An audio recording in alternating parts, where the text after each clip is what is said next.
बेटी मिया के गछिया लगाई देबो झूलू टंगाई देबो।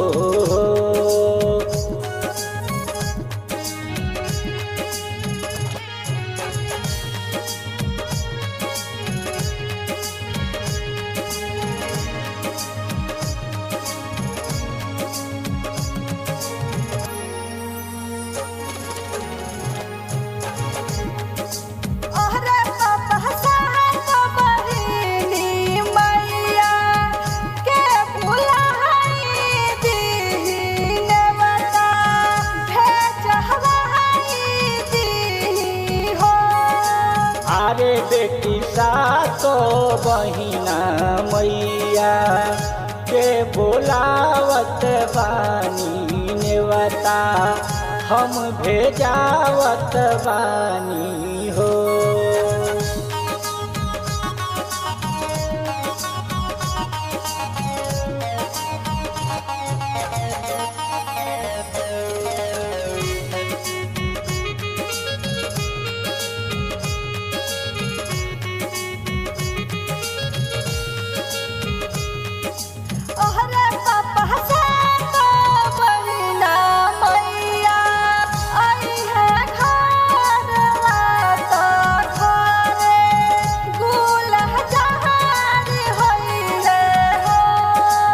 अरे बेटी सातो बहिनी मैया के झुलावल जाई जय जय कार लगावल जाई हो।